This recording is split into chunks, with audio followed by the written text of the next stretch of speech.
You're listening to the Culturing Podcast. That's Culture E-I-N-G, where we believe that healthy company culture is the untapped fuel to growth in your organization. By taking action today on building an amazing workplace environment, you're setting yourself up for an unstoppable, thriving future that will put you on the map and propel you to prosperity. This is your host, Tynan Allen. So come on, let's get culturing. Well, hey there, and welcome to another episode of the Culturing Podcast. If we haven't met yet or talked on social media, I hope we do soon. And that's something I wanted to even start with today. I just wanted to let you know that we do engage on social media and we want to hear from you. Probably most active on Instagram right now, which has been really fun. Just getting into some DM conversations about culture and the workplace and all that sort of stuff. So feel free to check out our Instagram. It's at Culturing Podcast. That's Culture E-I-N-G. But feel free to just check out some of our posts there and really engage. I want to make sure that I'm creating a podcast that is designed and customized for the current day leader, the leader who cares with all of their heart about the culture and creating a high performance environment and really equipping you with the tools and the thinking around this type of topic, whether it be diversity, inclusion, or wellness, or remote work. We're trying to cover all of our bases when it comes to culture, and we need your help to make sure that we're still on track, that we're creating conversations that are the ones you want to actually listen to, and that we're delivering really helpful content. And that brings us to our conversation today. We have Nuke and Andy from the Kings of Hearts, and it's my absolute pleasure to bring them on. They're from a local nonprofit, and they've just been inspired to create conversations and host gatherings that allow people to come and discuss and chat through masculinity, femininity in the workplace, in life in general, and what does that sort of mean today in 2019? I think that we have a lot of room to grow in this area, especially just the world that we're living in that has so many contrasting ways of thinking about this. We see in our media things like toxic masculinity, and we definitely have to be concerned with that. But there's also a large majority of people that don't exhibit any sort of characteristics of toxic masculinity and are actually amazing allies to women, to people that are in all diverse populations and minority groups and are wanting to understand and seek to understand and perhaps have been misunderstood.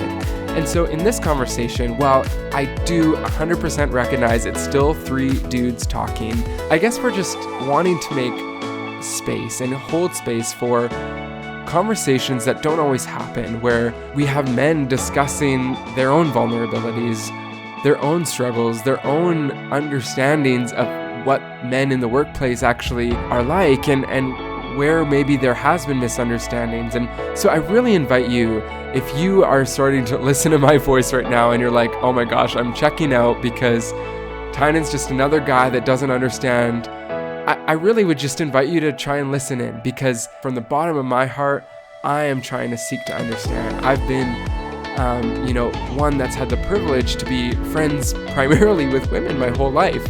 And so I have a unique perspective on that, but I also want to know what it's like from your perspective. So that's why it's so important, even going back to what we started this conversation with, is to actually have you engage with us.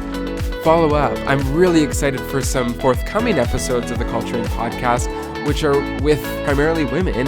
And speaking of them, I actually have a future episode that is coming from a company that has only women employed by them. And it's been amazing to just go on a journey where I'm talking to all these different types of people. So without further ado, here's our conversation with Nuke and Andy of the Kings of Hearts. Welcome to the podcast, Nuke and Andy. So awesome. So stoked to be here. Guys, I think this is awesome because we're three guys drinking beer currently at this present moment. So I think this is probably going to be my best podcast. Awesome. The edge is off. Awesome. Yeah, off to a good start, right? But, you guys are part of this incredible organization. You're getting it off the ground, Kings of Hearts. And I'd love for you to kind of share with the world, like, what made you come up with this and why are you going after what you're doing? I can take this one. Yeah, go for it. So let's rewind back about a year Yes. and a half ago.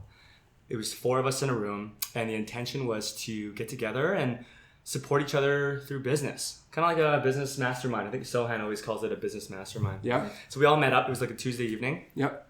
And before we even got into talking about business, one of the guys got super vulnerable, and he's just like, I can't go there right now.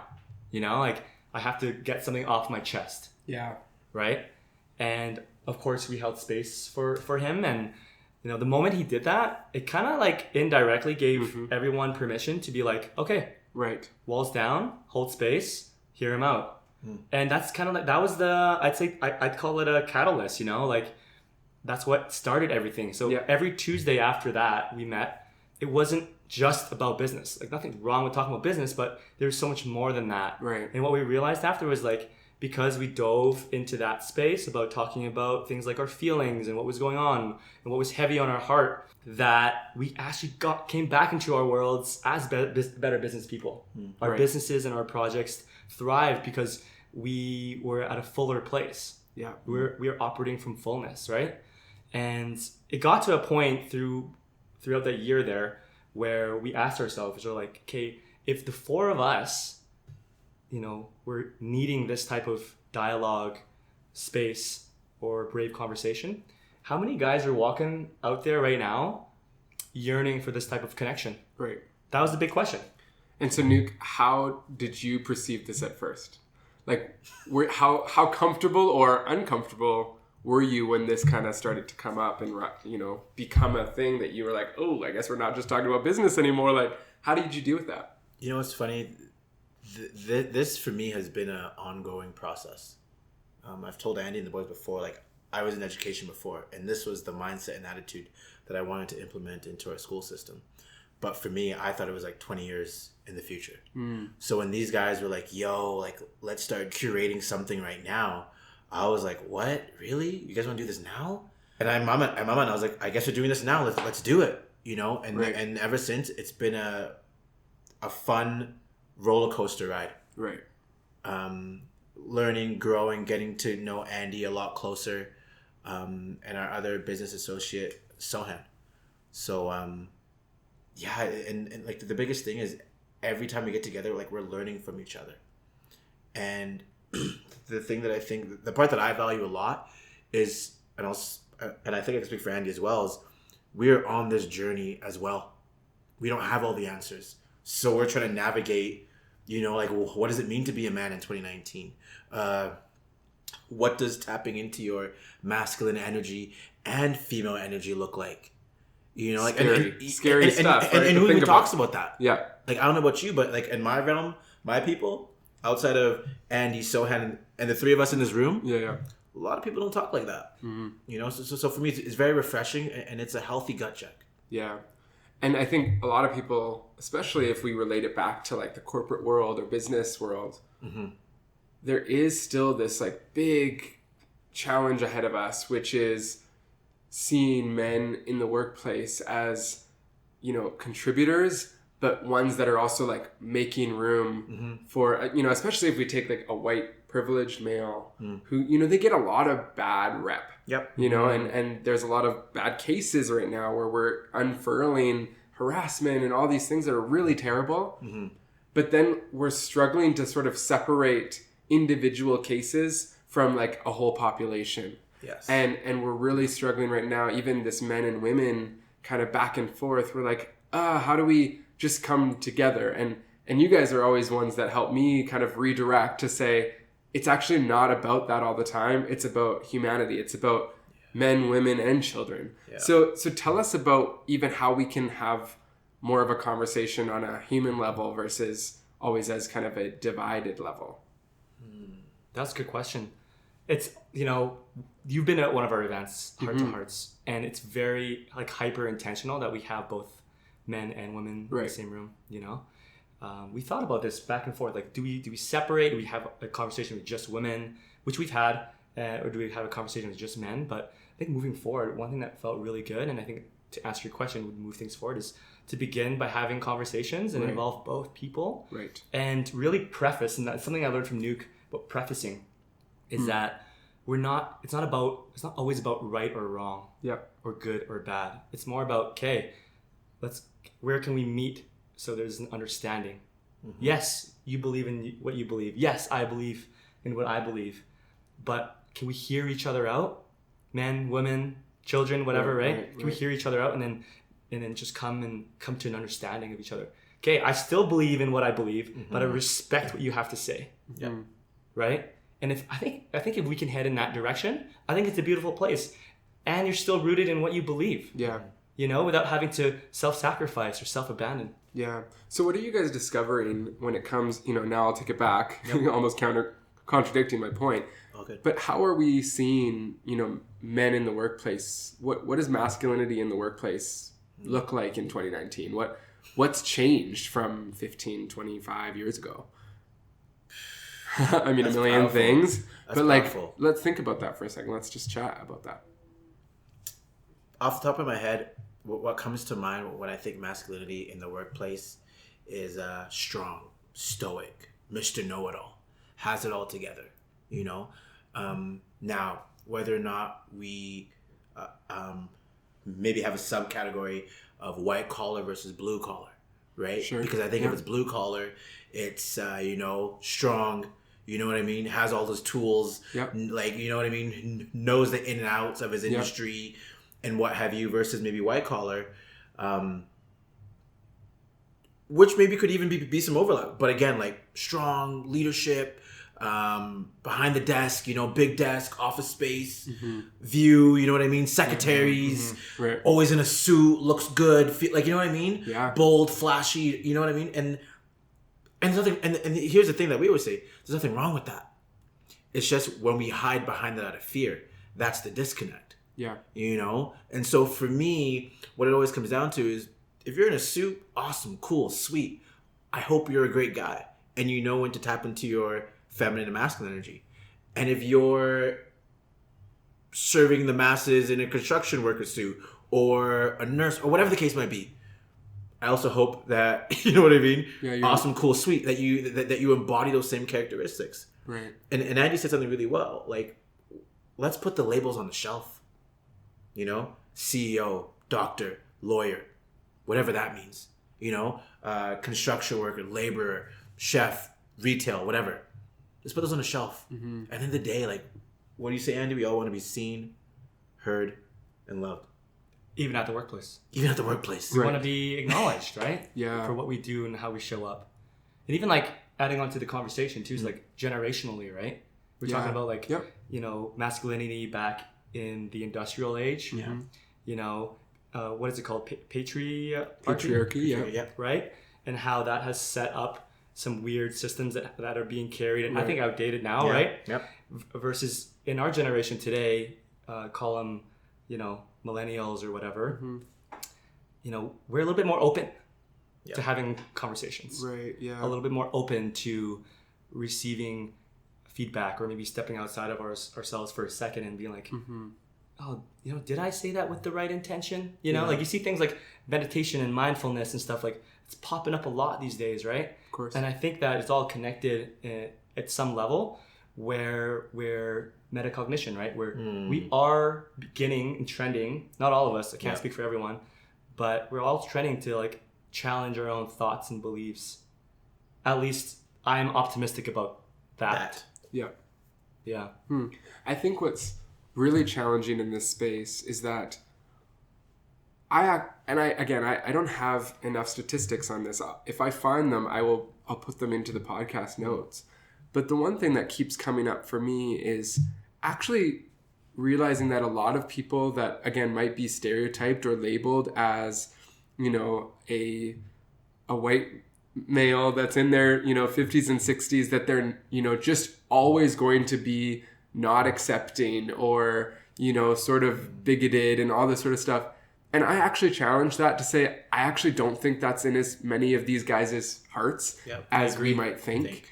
And so, what's the best thing for, especially because there might be people that are listening to this podcast that their dads are that, or their husbands are that, or you are that listening.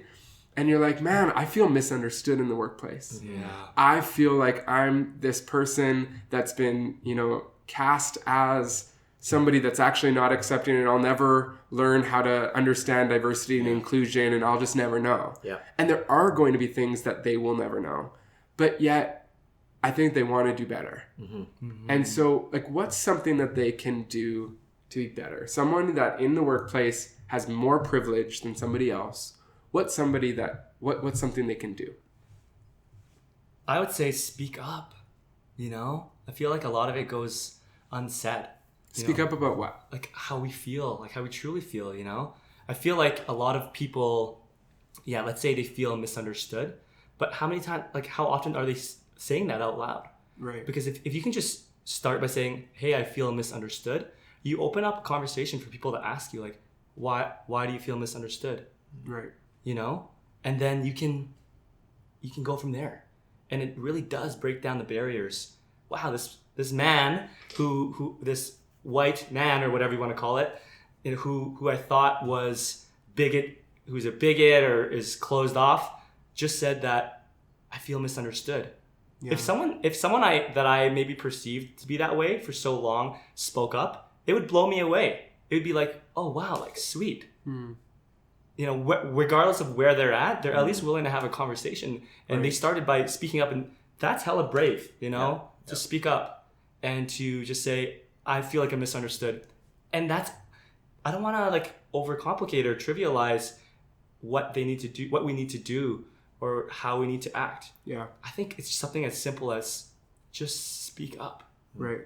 We all have this voice, Just to play on what Andy's saying, and hopefully this doesn't sound contradicting, but even just take it a step back, and we talk about this in our sessions, self-awareness, just realizing maybe that, man, like all this frustration and this pent-up energy that I have is because I'm not this way, but I'm being portrayed this way, and why do I think that? And realizing, having a little bit of self-awareness that, man, I'm not understood, people aren't hearing me. Yep.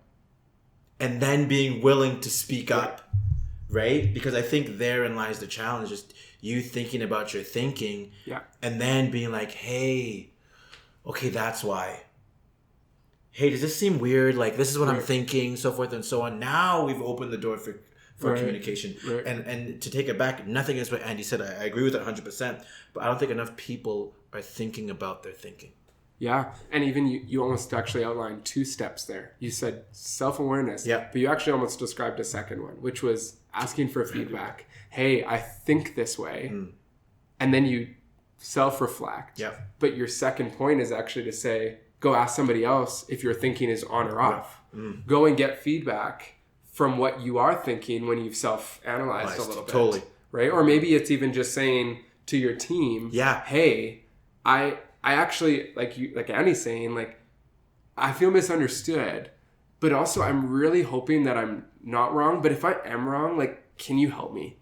Because a lot of the time what's really happened, I think, is that a lot of these people have gotten into positions of power.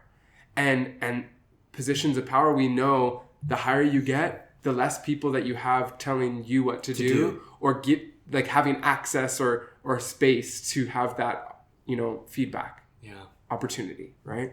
And herein lies the challenge of the masculine who's unaware of these things, because you feel like you need to know it all. Yeah. When the reality of it is none of us know it all. So is there a willingness to be like, hey, I don't have all the answers. Yeah. And be willing to ask for help. Right. And for most men, and this is our challenge to bring it all back together. Yeah. Most men aren't willing to ask for help, because what does that look like? Weakness. Yeah. And to the opposite sex, that is a reflection of my masculinity. Mm-hmm. And to the other guys in the room, the narrative. Is the narrative. Yeah. Right? Which King Hearts is trying to break. But this is what we're up against. Yeah. Right? And to the other guys in the room, if I show weakness, maybe someone else can come slide in and take my position, or is now better than me, and now I'm not the alpha male in the room. Or I lose respect. Or whatever. People won't take me seriously anymore. All these narratives, or all this self-talk to make us feel safe. Yeah. You know? When in reality, if you flip it, everybody, or at least for me, if there's a guy who's willing to be vulnerable and say like, hey, I don't have all the answers, for me, I'll actually be like, dude, I look up to you more now. Because you've just told me like, I don't have all the answers, but I'm willing to ask for help. Yeah. You can't see everything. But if you're willing to ask someone else, yo, like, what are you seeing that I'm maybe not seeing? Or my blind spots. That's what my blind spots. That to me is powerful. That to me is powerful. I bet you even Albert Einstein had blind spots. Of course. You know? We all do. We all do. Yeah, and I think if I can take this back into our conversation about company culture, right? I think this is where a lot more people can be a part of the solution. Yes. Because, you know, of course, there is blame to be placed all around for not having this, you know, be that easy to come by and have a company where this is, you know, normal to have these conversations. But I think a lot of the times culture is created, I mean, it is always created by every person that makes up that company. Every individual in the company has something to do to creating the culture, whether it's good or bad. And so if you know that your environment is not, you know, leading to these types of conversations, then we need to start changing that. Yep. And that's where across the board, leaders, managers, you can start with your own small team, with your own, you know, if you're working in retail, you can start with your store, you know, and then it spreads and you share it and you say, this is what we did. And you don't give up on sharing the message, but you maybe don't start with right at the top, right? Yep.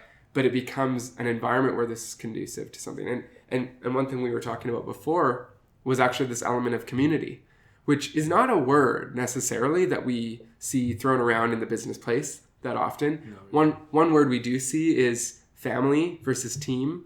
And there's a lot of interesting debate about should you call your workplace environment a family? Because a lot of the time families put up with a lot of dysfunction, whereas a team doesn't have as much tolerance for that. So I can see that argument. Yeah. But there is, you know, sort of the overarching umbrella term is community. And a lot of people do show up at work, leave, have no interest in talking to the people that they're around, and then they go home and they take their paycheck. And you would argue perhaps that this is not the way to go. Can you share about why that is? Yeah, because I think at the end of the day, if we were going to bring it back into company culture, right? When I think the word culture, and we've talked about this a lot, right? Is that I connect these two words, culture and connection, right? And for any business, whether it's a small business or a corporation, is that in order for your company to move forward and grow, you have to establish some sort of connection. Like it always boils down to your people. Yeah. Right? And when you think of people as a collective, as a team, as a family, it's a community at the end of the day, and we have to connect in order to move forward. And if you're going to work and you're just putting your head down and getting the job done, and you're going home, you're not really truly connecting. Yeah. You know? And if we're talking about emotional and mental health here as well, is that in healing and all that stuff, it happens together, right? You can only do so much by yourself. We can only get so far sitting at home in front of our books, in front of our computers, reading articles or listening to a podcast. You can only get so far. Great stuff. Yep. Great stuff. But to take it to the next level, so if we're taking it from like knowledge to integration, to actually embodying the things that we're learning, it requires other human beings. Yeah. Right? And so that's why, to me, community is so important to establish. Even if it's something small as, hey, guys, let's get together, or hey, girls, let's get together at the end of the day and just clear or chat, you know? I know the folks at Kit and Ace, they, before a shift, you know, I'm part-time at Kit and Ace, and before a shift, we clear. And what clearing is that, hey, how are you? Like, how are you truly before we begin our work? You know, is there anything on your chest that you need off so that we can be present at work together? And that's incredible. I don't know. And could you imagine if if everybody did that when they got to work, even if it wasn't in a group setting, even, right? Just thinking to yourself, hey, what do I need to leave at the door? Not to leave it and forget it and shove it under the rug, but because you're intentionally about to start to work and contribute in that way. That's so amazing. Love it. Yeah. Wow. So clearing, and that act repeated consistently across the board with everyone, community. You have a sense of belonging. Let's talk about the word community. I want to throw this back to you guys. Like, if we were to break that word community down, well, what does that mean? Right? What does that mean to both of you? Can I say connection? Yeah. Can I say connection? Very novel answer, yeah. Right?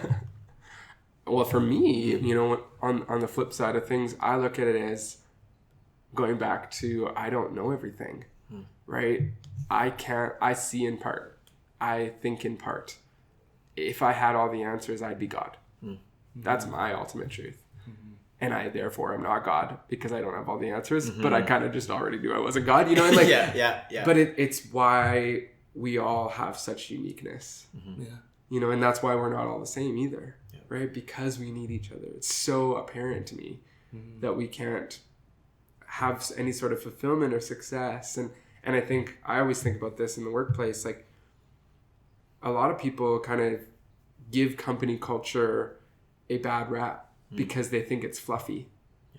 But I actually think it's one of the most concrete things in our businesses, because without it, or without a good one, every company has a culture, but without a good one, we miss this element of high performance, of really contributing and doing excellent work in our workplaces consistently, right? Because I think any business, like you can agree, the nitty gritty of any business is that it produces money, produces jobs, and changes the world in some way, shape, or form. Whether it's that, you know, you're a squatty potty and you help people poop better, or you know, make clothes that changes the world and all the supply chains like all ethical, or you know, whatever it is the company does, you're changing the world in some way, shape, and form. And without a strong company culture, then you can't produce that at a high level with excellence in a way that people buy it, and then, you know, keep that cycle of jobs and economic awesomeness. So it's like one of the legs to the table. Definitely. Without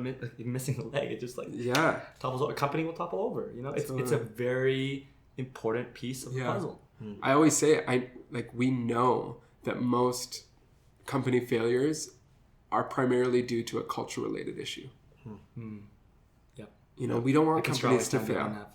We don't want companies to fail. We don't want people to lose their jobs. We don't want whatever great product, you know, to go out of business that we all want or need. So I think that, you know, that comes back to that humanity piece. And I think that's the funny part about it, is that we as humans need each other. And one way that we share as humans is through business and commerce. It's so true. Right? Like you don't, like by me being a part of what you're doing, even if maybe you invented a company that produced clothing that I could stand behind. You know, I've never met Chip Wilson, who created Lululemon, but his clothes have changed my life. Yes. You know, like it's just little things like that. And that's a human thing at the end of the day, if you really boil it down. So I've had this thought. Tell me about this. I've had this thought. You just like, as you're talking, it just like popped in my head. And I'm thinking about like my past work experiences and like hearing my peers share reasons why they stayed at a certain company or reasons why they left. And the common denominator is always the people I work with. Right. Maybe there's one person that they didn't like. They just ruined something. I left because of that person. Or they stayed at this company for like 6 years. Like, why did you stay? And they would be like, well, I love the people I work with. Yeah. Or the community there, or the energy, or whatever, the culture. That's the verbiage. I've never heard anyone say, I love working alone by myself on my computer. I'm sure there are people that love that. Yeah. But I think what keeps people engaged is other people. Yeah. You know? 100.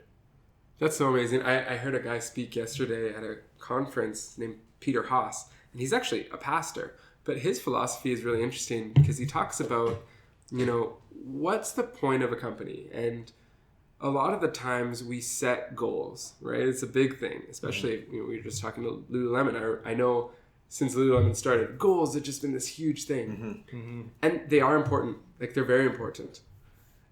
But at the same time, sometimes actually what matters less is the goal, but more about the people you're with, you know? And so he used the analogy of like, it's actually not about like, if you're hopping on a bus, it's not really about like, are you going to Mexico, or are you going to, you know, Tijuana, or are you going to Banff? But it's so much more about you know, especially the longer the journey is, the people that you're on the bus with, because it's going to break down. You're going to take a wrong turn. It's going to reroute. You might not even make it there because the tires run out. Yeah. But the people that you're on that bus with, that tends to matter more because that's the more everyday thing. Yeah. Right? And then the everyday stuff is actually what affects us. Because if you're not at the goal, if you're not at the destination, then you only get there once. Right? That's only one day of a goal. But all of the days in between that, what matters? It's the people that you're with, that you're riding the journey with. So, like, you've worked at Lululemon, Nuke, right? Like, Yes, sir. Tell us about how you guys, you know, not necessarily the Lululemon way, but what's your experience of being in a very goal-oriented culture, and why do you think we need to keep some of that, and what do you think we maybe need to change? For sure, and that's a great question, and I love what you touched on. I think goals are great, but when it becomes the end-all, be-all, I think there's a disconnect there, because then you'll get to the goal and you're like, man, this is it? I thought it was going to be better, you know? Versus, for me, what I always talk about when I talk goals at Lulu is, I want you to set a goal so that it gets you moving.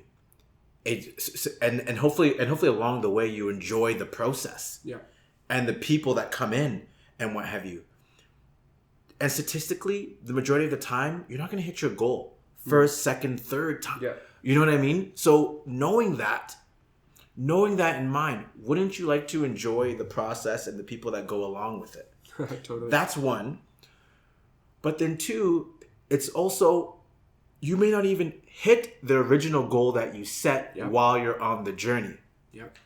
While you're on the journey towards this goal, something else might come into play and you'd be like, ooh, wow, that's what I like.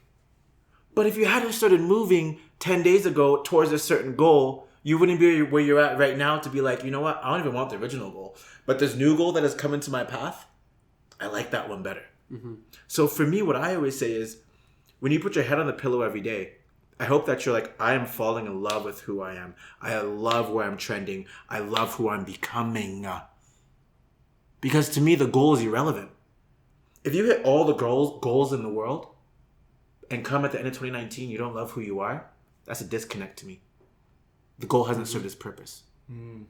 Well Do you said. see what I'm saying? The goal has not served its purpose. I don't care if you hit every goal. And guess what? I don't care if they were all big, hairy goals. Right. Do not care. If you are not in love with yourself and who you become in all 2019, that's a disconnect to me.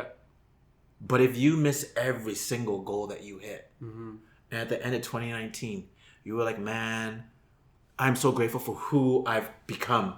Because in January, I was person A, but now I am Z 2.0.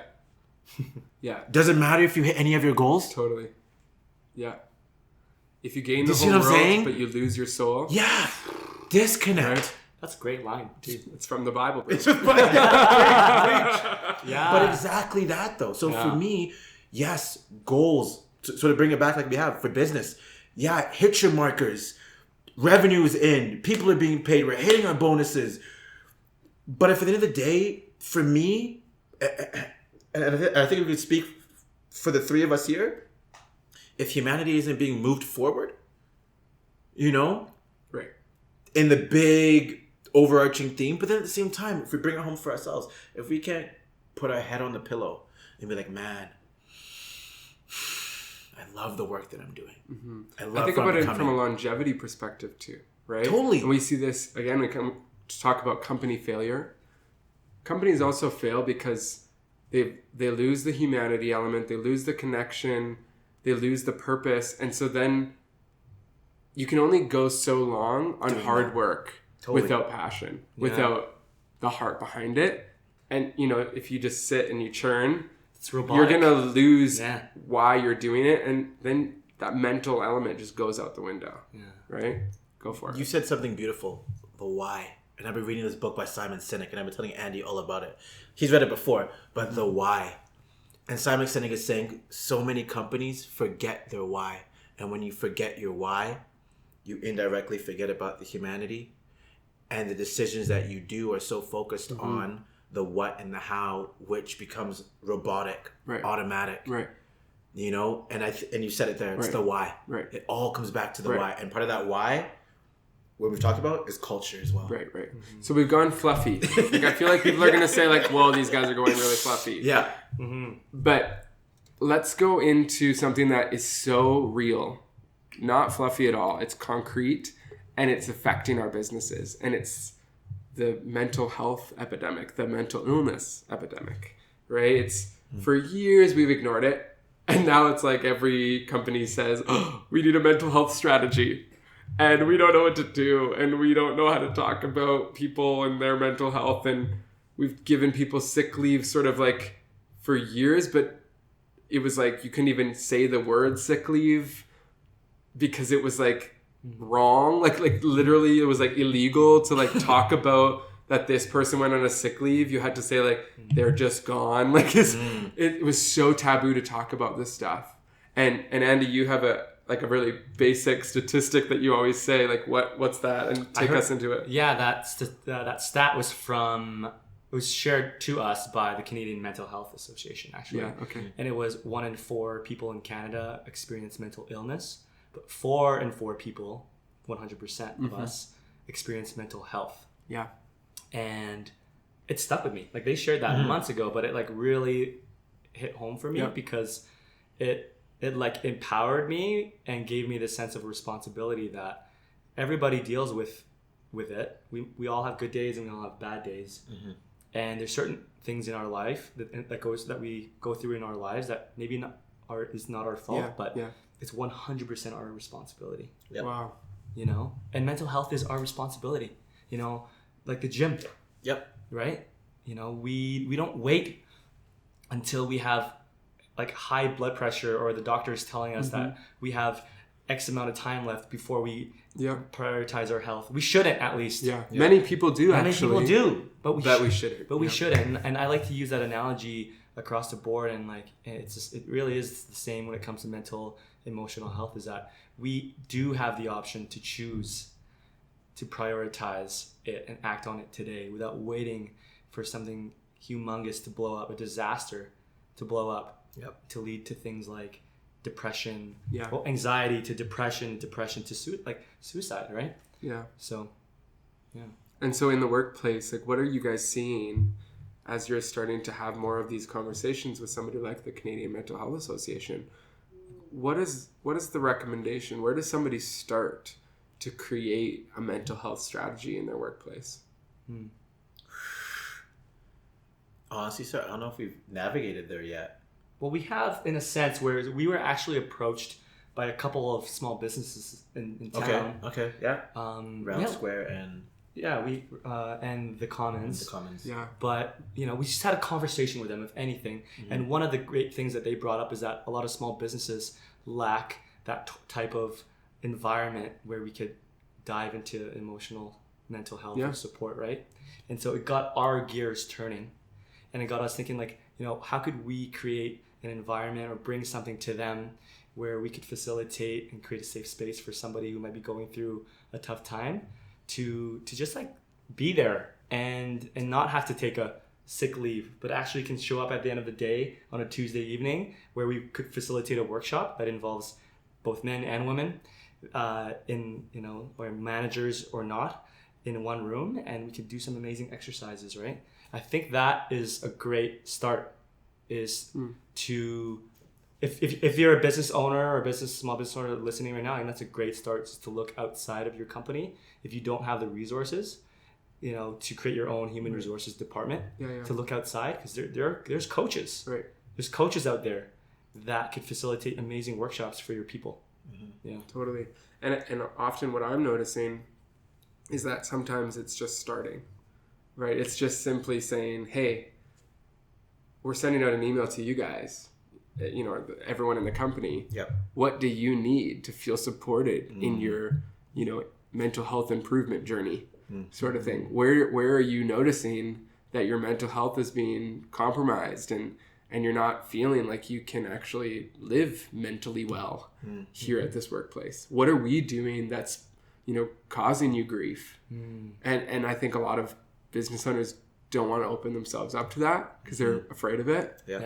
But I think if you see the cycle, right, again, isn't it worse for your employee to be taken out for 6 months to a year on sick leave that you're paying them for, instead of having them stay and actually be a high performing, contributing member of your team, because you simply just asked them what little thing they needed. For sure. And you were able to deliver that. And you know, of course, make sure you're saying the caveat, like, we don't have a ton of money for this yet. Like, we can't do everything that maybe you might request, but we're going to take like the most popular ones, and we're going to start to try and implement that over the next few years and do our best. Yeah. You know, and if something comes up more immediate, please let us know. But we will, you know, be doing something for it, because I think a lot of people are just, they're still not touching it. Yeah. They're still waiting. I love that. And massive. It's massive. And I'd like to add on to that, what you just shared as well, that from my own personal experience, when I'm feeling or going through some sort of conflict, the act of someone just bringing it up without the solutions or the answers, but the fact that they're just asking the right questions is already relieving. Like, I can only speak from my own personal experience, but like, when someone brings up a problem and talks about it and we don't land at anything, the fact that they show that they cared to ask and they're listening and they're willing to have a conversation is already so much pressure off. Brilliant. It's like, wow, like that is just the first step. So like for companies, it's like, asking the right questions, and you might not have a solution for them yet, but just at least putting it on the table for them could be the solution. Yes. Brilliant. Yeah. Thanks, guys. Please also, you know, if you're listening to the podcast today and you have questions about this stuff, make sure you're engaging with Kings of Hearts guys. You can find their website. I'll leave that in the show notes. And make sure that you are taking away from this conversation sort of a challenge to yourself. Make sure you're having these conversations. Don't leave it too long. Mm-hmm. Would you say that? Like, what's your one thing that if somebody's listening to this and you're like, whoa, I don't have these types of conversations. Yeah. Like, Nuke, what would you say that they should be doing? What's the first step for them? I think one, thinking about your thinking. And then from there, just being willing to have an open, honest conversation with someone that you know can hold space. Amazing. Go think about your thinking and find someone who can hold space for you. Yeah. Andy, final words? I can't take credit for this one because I read it in Brené Brown's book, but it's so powerful, it needs to be shared. But you can be brave and afraid at the same time and still take action. Right? Some people like too attached to it. And it causes just inaction. It's okay to be both and speak up. Brené Brown. Yes, she comes back. Make my life better. End it on Brené. Guys. Yes. Also go watch her Netflix documentary. It's really good. We'll leave it at that. Thank you so much. This has been an episode of the Culturing Podcast. Well, I don't know about you, but I found that conversation to be really vulnerable and pretty enlightening. I learned some things, and I just loved hearing the fresh perspectives that these guys have. And I think the clear message that I want to bring to this conversation is that it doesn't end here. We are not the only voices that need to be talking about this, and that is just something I can't stress enough. We want to hear from people and keep hearing from people about this topic. What does masculinity and femininity look like represented in your business, in your organization? What are the conversations you're having about it? Are you seeing that?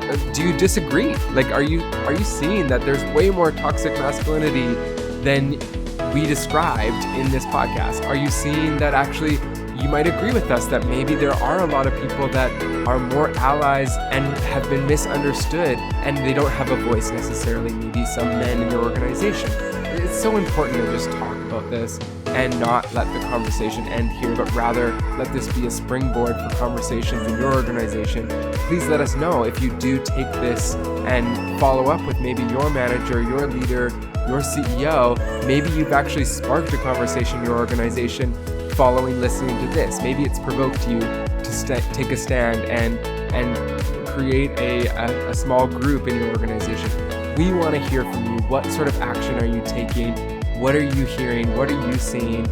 And let us know, because it's so important for us to share insights and learn from one another. And if we can, maybe we can facilitate something in the future that maybe it's an ebook or something like that compiles findings of what people are experiencing firsthand in the workplace. So thank you so much for listening again today. You've been hanging out with Tyne and Alan. Please don't forget to check us out on our social media. We really want to hear from you, as I've mentioned 1,000 times already. You can check us out on Instagram at Culturing Podcast or on our website, culturing.com. That's Culture, E-I-N-G. Can't wait to hang out with you on our next episode. Make sure you subscribe today on iTunes, Spotify, or wherever you listen to this podcast, and we'll see you real soon. Be blessed.